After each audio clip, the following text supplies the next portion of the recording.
嗨，各位朋友，大家好。在上个单元跟各位好朋友介绍了很多种分阴线的形态。分阴线的位置是在水星丘上，水星丘是代表一个人的机智、商业、财气、科学研究、口才、人际关系等方面。一般来说，水星丘饱满的女生都比较受异性的欢迎。我们由分阴线的形态知道了分阴线所显示的情况是非常多的。分阴线上如果出现了手纹符号，大部分是代表分阴容易有波动、情路不顺等意义。现在樊晨居就来跟大家解释分阴线上符号标记的含义。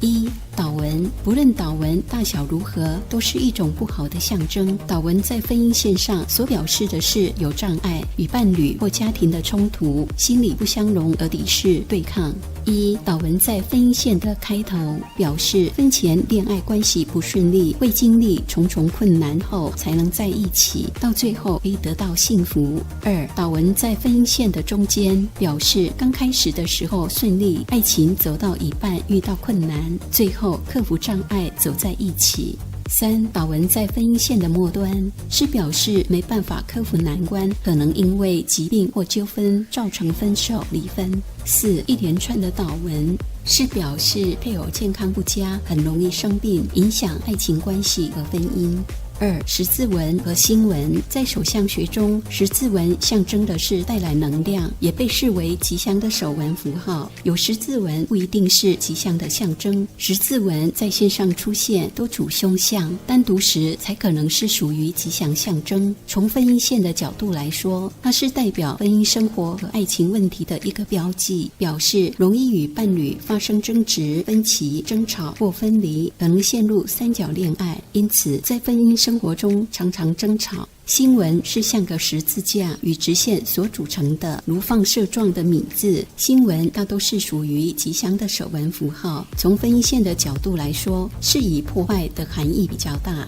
一、分阴线末端的十字纹和星纹代表的是一种休止的意思，代表配偶发生疾病或意外，是不祥的象征。如果在左手可能是男方，在右手的话是女方。二、十字纹在分阴线弯曲的部分出现，下垂的分阴线是代表婚姻不顺利、冲突、婚姻危机或分离。十字纹是代表带来能量，所以当十字纹出现在下垂的分阴线，更加深了它的意义，也就表示配偶会遭遇灾难、突如其来的变故。三、分阴线上的十字纹和星纹，这是代表感情发展得很好，可以找到条件好的对象，因此提升自己的名声和地位。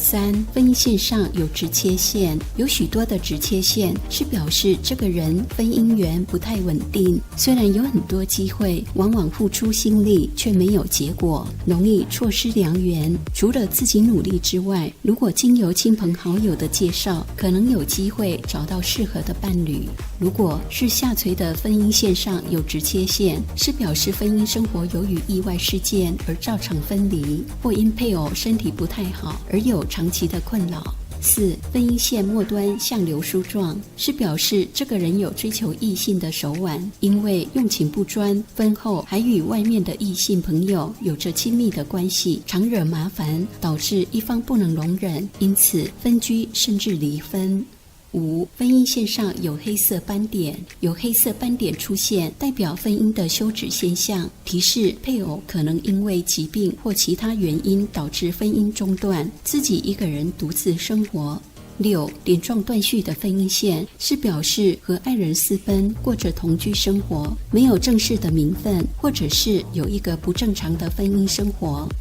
子女线的位置和意义，分阴线的线条可以用来表示一个人婚姻生活中的情感发展。小孩对一个家庭的安定和谐是有很大的影响力，在手相学中也可以看出生儿育女，不过这方面就必须要从男生女生双方来观看比较了。分阴线上方出现直的细纹就是子女线，是代表生育的能力。子女线又叫生育线、儿女线，它不是由分阴线分叉出来的，是一种独立的纹路。观看子女线是从下而上来看，子女线的线数是表示这个人可能有几个孩子以及孩子的生活状况，线条的形态不同，含义也就不同。以下樊晨居就来跟大家解说子女线的几种形态。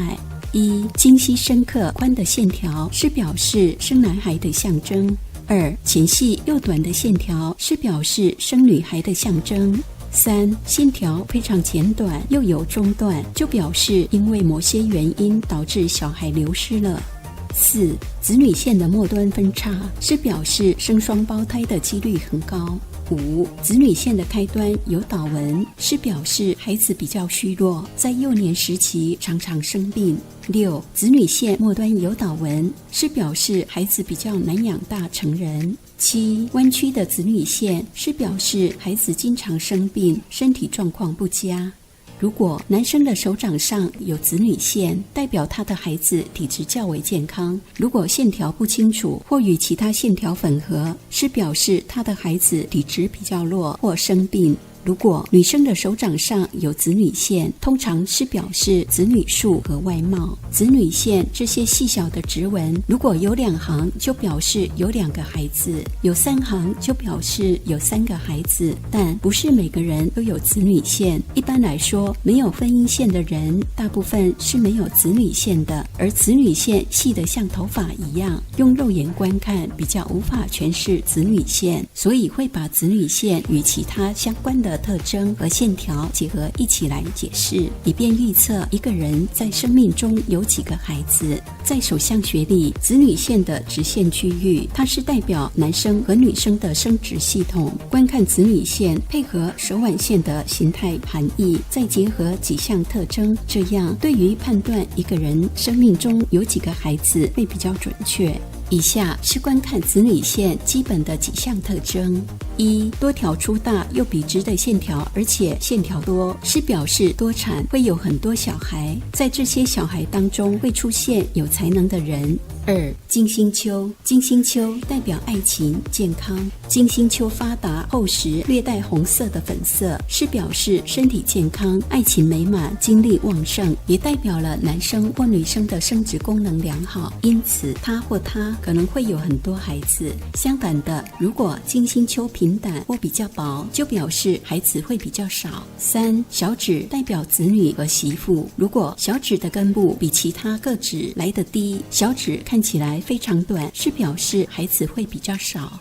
四、如果智慧线的末端分叉看起来像叉子，也是表示孩子会比较少。此外，在智慧线和健康线交叉的地方有一个星纹，是表示这位女生怀孕或生孩子的几率是比较低的。如果是男生，则表示生育的机能比较弱。五、手腕线的中心像弓一样弯曲，也是表示这位女生怀孕或生孩子的几率是比较低的。如果手腕线有2、3条，就是属于比较多产的象征。六、男女双方的生命线如果呈现锁链状或波纹，而且线条是下垂的，这是代表体质比较虚弱，精力不够，因此影响生孩子的机会。七、感情线的起点出现羽毛状，支线越多就表示会有很多孩子，但是如果男女双方有一方没有羽毛纹，就不能这样解释了，会有很多小孩的这个意思就不能成立。